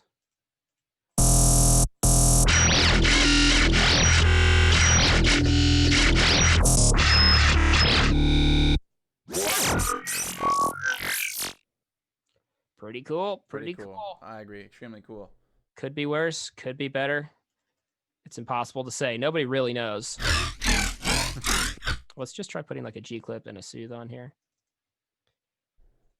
And for the record, the way I'm putting stuff on here right now is like, you can't see it on the screen share, but I double right click and then I have this right click menu open up and I have just like folders and things, and it just corresponds to the shit you put in your Ableton user library. So you can make racks, or you can just have it look up VSTs, and it auto searches in the Control F menu for you, and then it just pulls stuff up really quick. So you can just double right click, load up Serum. It's badass. It also loads in it does a bunch of really cool shit in the piano roll as well. Yes, that is true. I don't use that as much, but it is very neat. Piano roll, and also the double zero to delete. It's a banger. It does have this horrible feature. Like, look at this. This is literally the worst feature that anybody's ever made. If you hit Control B, it does that. Have you ever done that? Why? Nobody knows, bro. Control B. Yeah, it's the duplicate feature. I was gonna say it just goes bonk. Yeah, like I do it all the time by accident, and it makes me so mad. And then to undo it, you have to Control Z for each individual one. I'm just like, oh god damn it. Oh god, bonked. Yeah, fucking duplicated, bro. Cool. All right, what do you guys think? Should we do some questions? Cool. Should Yeah, we do some more sound design. Let's do some questions, and maybe I can find some questions here that are sound design related, perhaps. Cool. Let's see. Okay, here's a good question. How do you deal with writer's block when you're not necessarily in a bad mental space, but just feeling a temporary block? That's a good question.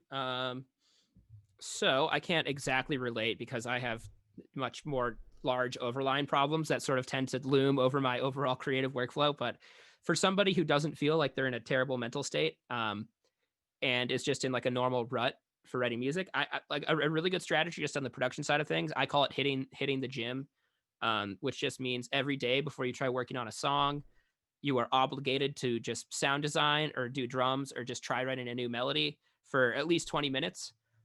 Ideally more, and it's best for sound design, doing some bass sound design. But as soon as you open up Ableton, if you just go and create something new and practice a skill, it's going to put your brain immediately in a much more creative space than if you open up yesterday's project and immediately listen back to it, because it puts you in that creative mindset, that creative active mindset, versus that listening to it back mindset.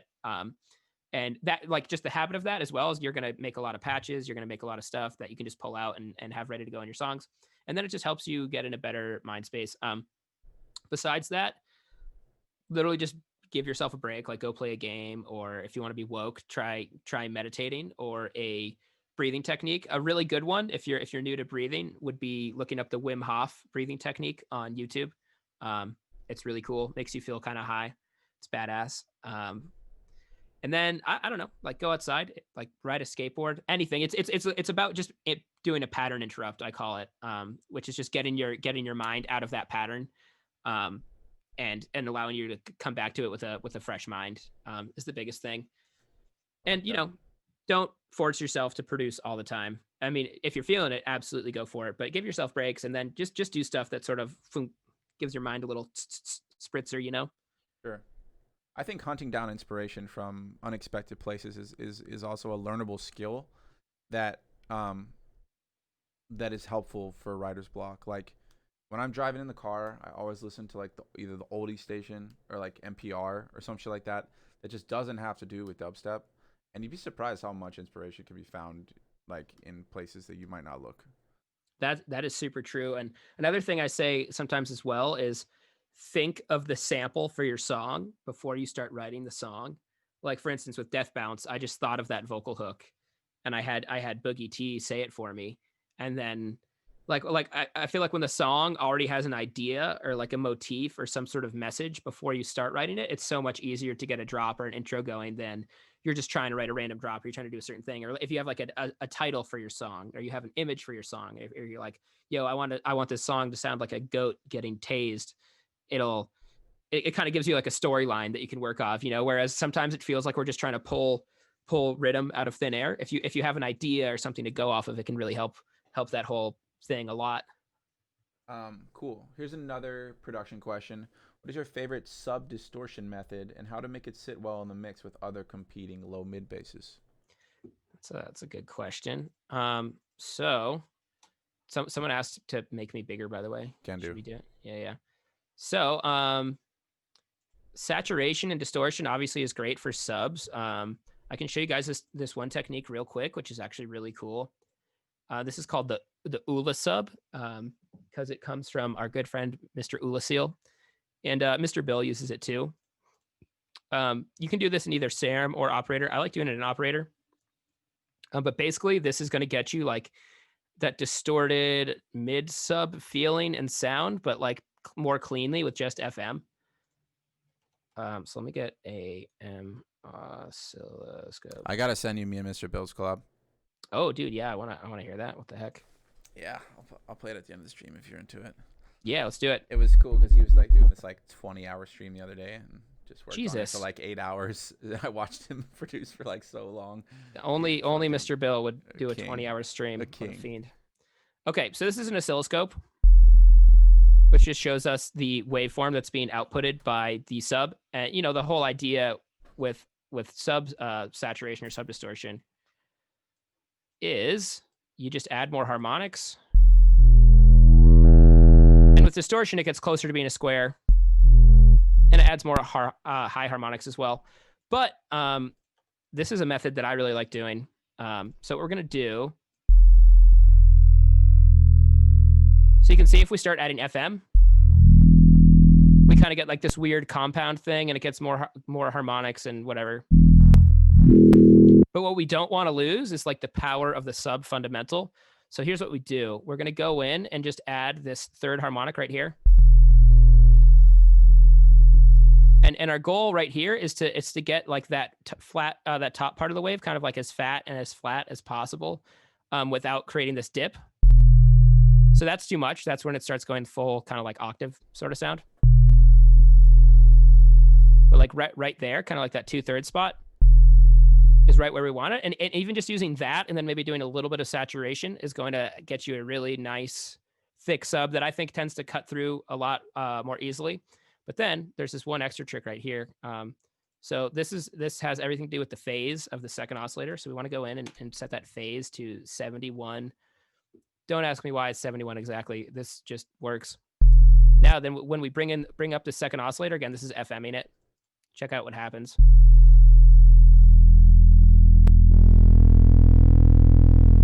It like takes that first part of the cycle and just like extends it and makes it longer. And you can hear it kind of shifts from like that super fundamental dominant to sort of more of that mid harmonic dominant, but it still keeps that really heavy sub presence, and it just sounds super interesting. And then sometimes I'll do just this first oscillator, and then it's really on a song by song basis how much of this second FM oscillator I want to add in, and like it just depends on your mix down and how the other elements of the song are. But this is what I really like doing to like my core sub bass, and then usually I'll duplicate it and then just like crank an erosion on it with like some wide noise. I'll do that and then usually add like an overdrive. And then I'll just EQ out all the lows.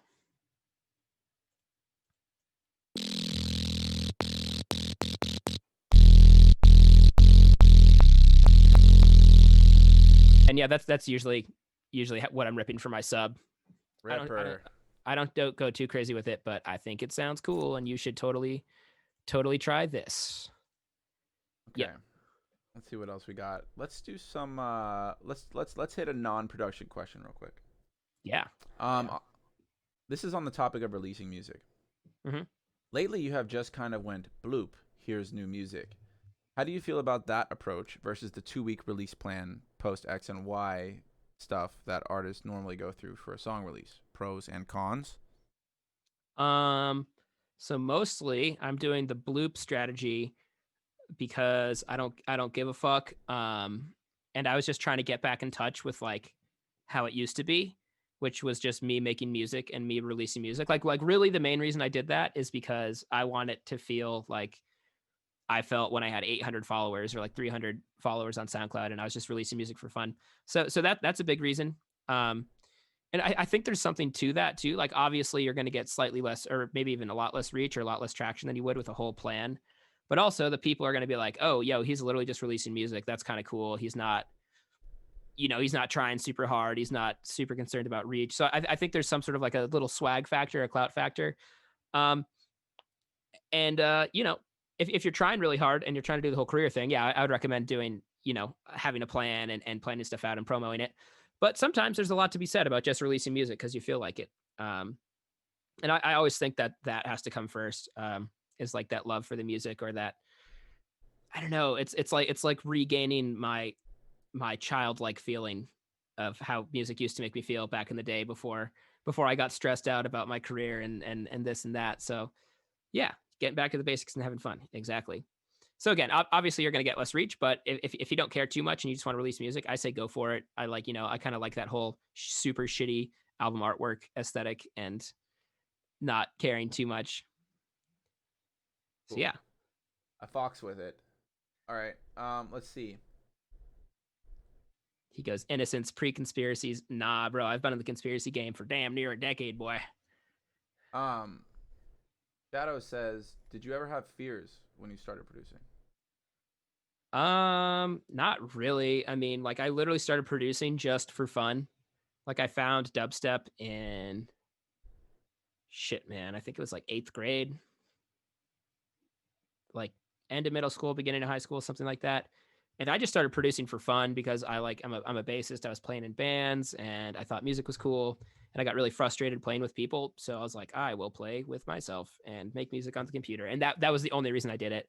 I knew about artists. Like I went to, a Skrillex show and like a Bass Nectar show in like 2011. I was like, oh, this is so cool. But I never really like, I did not start producing to like be in the scene. I did not start producing for any other reason because I wanted to. So like when I started producing, there was never really, I didn't even think about it. I was like I'm just making music. I didn't connect the fact that I could make music that could be in the scene until much later.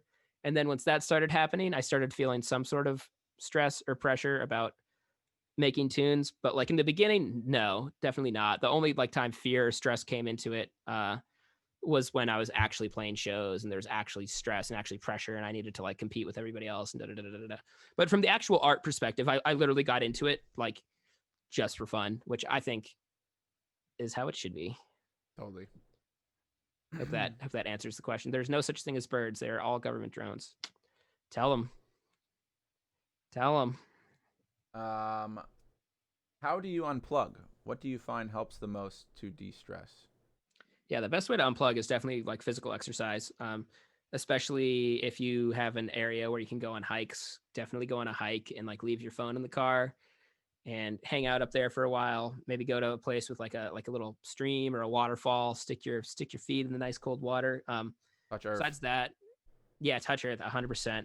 At skateboarding is huge for me too. Like any sort of physical activity that has like a dangerous element to it or a zen element to it. That's why I like extreme sports so much, is because you get your cardio up, you get your body working out, and then it's like there's this whole mental focus aspect to it. And it's like when you're in the zone and you skate a really sick line down a hill, or if you do something new that you're trying to do, it just feels so good. And if I'm ever feeling funky, it's hard to get myself to go work out or exercise or skate. But when I do, I feel so much better.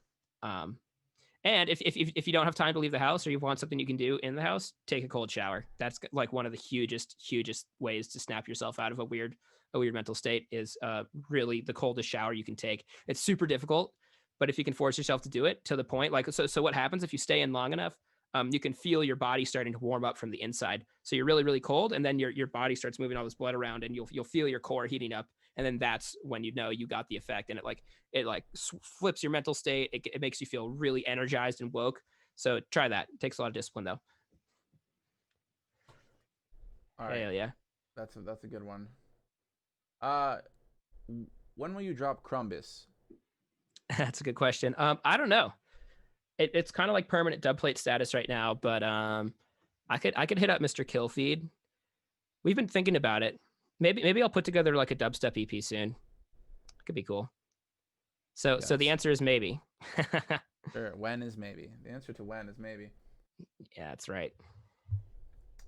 Okay, let's see. We're kind of coming to the Nicolette wants to know what your favorite festival that you've ever played at and why. That's a really good question. I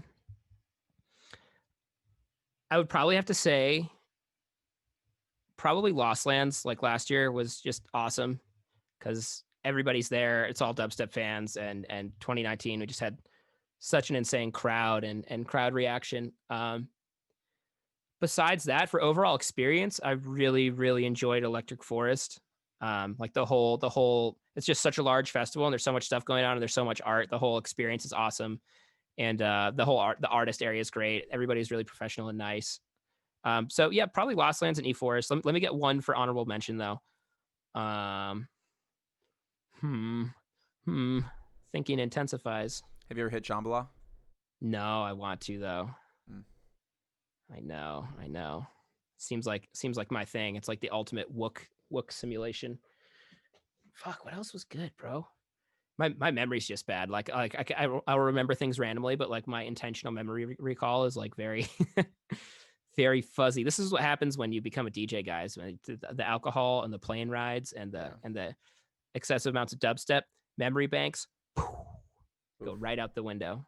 Right out the window. Yeah. But yeah, definitely like probably Lost Lands for the sentimentality, E Forest for like the whole thing and just like the cool scale and unique nature of it. And then maybe I don't know. Izu keeps popping into my head. I feel like Izu is a pretty cool one. It's a good time. Izu, huh? Yeah. All right. Let's see. Boom, boom, boom, boom. Scrolling through. Who are your biggest inspirations, both inside of the music industry and outside of it? It's a good question. For musical inspirations, I tend to like try to stick to people who aren't dubstep. I mean, it's pretty like there's so many good producers right now. Obviously, all my contemporaries are really inspiring to me. You know, like Subtronics and Sudden Death and Ula Seal, and everybody who's kind of been in my friend group for a while. I draw a ton of inspiration from. And there's just an absolutely insane amount of very talented underground producers right now. I could go down a list, but there's like a lot of them. You know, so many of the people who are signed to Subsidia, like Vulture comes to mind. More Kismet's sick. Who else is really good? There's literally just so many. Like Joof, if you guys know Joof, I really like Jeequee. There's so many. So like the whole dubstep genre as a whole right now is very inspiring because the production level is just so high and everybody's so good. But outside of that, I really like the band Muse. If you guys know Muse, they're sick. They've been one of my favorite bands for a while. I just love their like whole vibe and I don't know, just sort of approach to music. Like they've changed and have so many different sounds and so many different approaches to music over the years. I think it's really cool that they always actively push and progress their sound, or they're actively looking for that next thing. I love bass guitar. So like Primus is a huge inspiration. Tool. I love Victor Wooten. And then outside of music, like just people who inspire me, I find extreme sports athletes to be. System of a Down is my favorite. Yeah, I agree. System of a Down and Muse are like two of my favorite bands, and Rage. Those are like one of my top threes forever. Outside of music, I find extreme sports athletes to be very, very inspiring. Just because their whole business is like transcending reality, kind of, and it's just so inspiring to see badass shit, and then the mindset and like the lifestyle they live, and then just fucking woke spiritual folks. I don't know, anybody who's like questioning the narrative, you know, people doing their best to spread the word against what's going on. And yeah, I try to take inspiration from a lot of places. Yeah. Nice. Cool. You played bass in a band. What kind of music did your band play? Dude, we were just like a crusty high school cover band. Noise. Noise, dude. And we wrote some originals, but they're pretty mids. But yeah, we were like a rock / alternative band, but we would Just play like Weezer only. Yeah, no, we'd play like Red Hot Chili Peppers covers and like maybe some Rage, maybe some Pink Floyd. Hell yeah. Pretty. Oh man, I missed those days. Yeah, it was very wholesome and pure. I had a good time. Truly, and you don't realize how wholesome and pure it is until it's gone. Yeah. And you're like, man, that was pretty fun. That was fun. Now it's not. Right. Exactly. Crumbus was influenced from Muse. True. Good point. Such is life. Word. All right. I think that will wrap it up. Let's unshare here. Go back to normal here. And let's get some dog emojis in the chat for Squnto, please. Hey. Remember, all donations from this stream go straight to Squnto. Here's his Venmo. Eric. It's on here. Eric-Roth-15. This has been the Producer's Corner, Volume 2. We're going to post, I'm still trying to figure out the YouTube thing, but it should be up either tomorrow or the next day, so you guys can screenshot, copy all techniques, try and copy the Squnto DJ technique. It won't ever happen. Few have attempted, none have succeeded. Yeah, I couldn't imagine even attempting. it's such a pain in the ass, bro. It just takes so much time. Sounds horrible. It's honestly awful. It's honestly so shitty, but the end product is pretty sweet. So Yeah. Oh, the end product is iconic, and the Well, hey, fact that man. you came up with it from scratch, man. Big ups to you, and I cherish your friendship. dude, And, yeah, it's been a good time. Thank you for having me, and hopefully we'll see each other again sometime. You never know these days, but Yeah, I would hope so. I don't know though. nobody knows. Just wait for COVID-69, man. It's coming. COVID-69, huh? No, I don't know. Any last words here that you would like to part with? Any parting messages? Any what you got working on? What you got coming up? Yeah, so I'm just working on my mental health and trying to be normal, and you'll notice when I start trying again. I'm not really trying too much at the moment. I'm just kind of chilling. So hopefully, Flex, subtle flex. Hey, I'm not just even being fucking honest. trying. like when I start coming back and really trying, hopefully you notice. Hopefully it's more obvious. But yeah, just right now, like the next few months are probably about to be really intense with everything that's happening with politics in the world right now. So do your best to not worry about it too much. Remember, the whole goal of the government is to make us hate each other, so we don't all band together and do something about the government. So keep that in mind. Don't fall for their tricks. It's all about dividing us. And yeah, just try to keep it chill, because it's going to get pretty stressful if I had to imagine. But hey, the night is always darkest right before dawn, so they say. So I don't think we have too much to worry about. Dope. Love it. Yeah. Hey, do you want to hear this Mr. Bill collab before we get out of here real Yeah, quick? I do. Totally. I want to Play play it for you. Ooh, so fucking Matt Tybee, my manager Eric Silver recommended it to me. I follow his Twitter. He's pretty cool. He's like the anti-liberal guy, which is, you love to see it. Let's see what's going on here. Did he send you the project back after? Yeah, he did. I'm about to open it up actually either tonight or tomorrow. But Nice. pretty epic here. You should be able to hear. Can you hear this? Yep.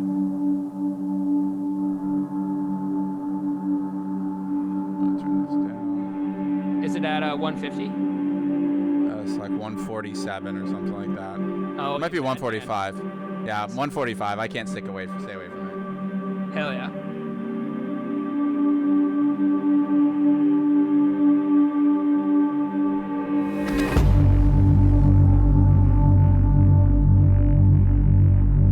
Hey, by the way, shouts out for all the Venmos guys. I appreciate it. Hell yeah, dude. Fucking big support for Squnto. Dude, Mr. Bill's chords and melody shit is so good.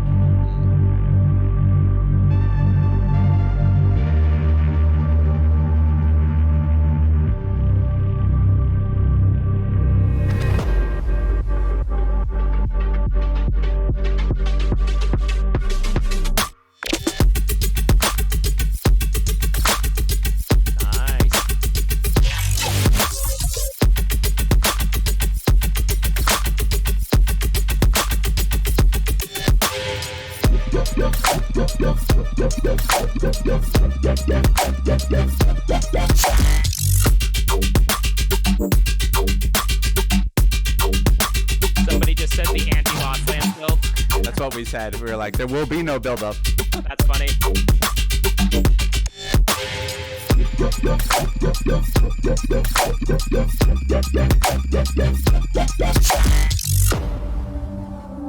Dude, yeah, that's really nice.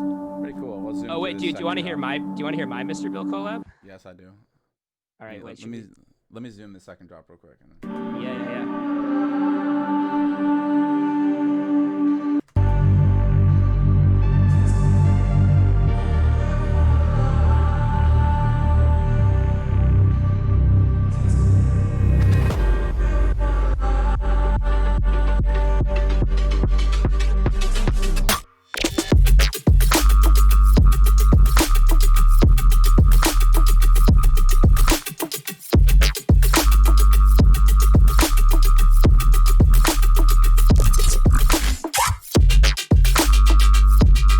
So yeah, that's where we're at. It's Oh, interesting because My internet totally just dropped for a sec. Can you hear me? Yeah, you're good. Okay, sweet. It like the majority of those sounds are mine, and watching him just like make my sounds so fucking way cooler than they were before. Like, Was he using a lot of Soothe? Yeah, he was using definitely some soothage. I actually just from watching him learned about a few plugins that I wasn't using that I had, like the Melda Convolution Reverb, which is like has quickly like after that has become my just immediate like kind of go to like tonal just creative reverb. Yeah, Melda has a bunch of really fucking cool plugins. Can you Yeah. see my can you see my internet screen? Mm-hmm. All right, check it out. This is 95 BPM from us.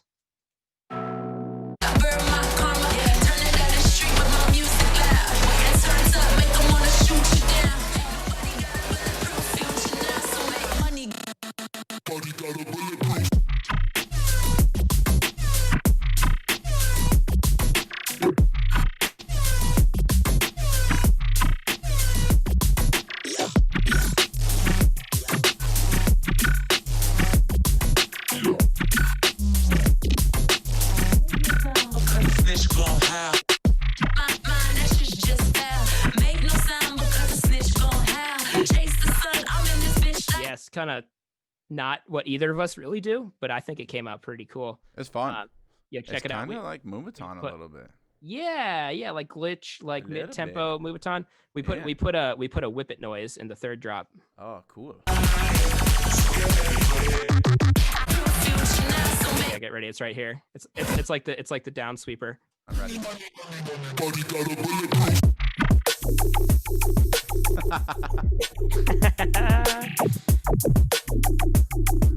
Whippets are fine. Just kidding. Don't do it.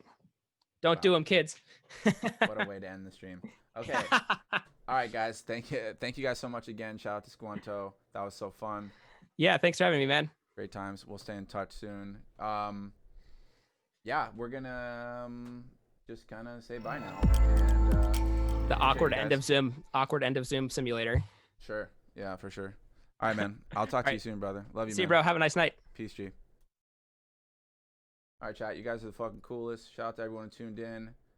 Thursday we're playing marbles. Friday we're doing feedback. So make sure to submit your track for feedback in the Discord server, and we will do feedback. Who should we hit a raid real quick? Who's going? Oh, no one's playing. All right, guys. Love y'all. See you soon.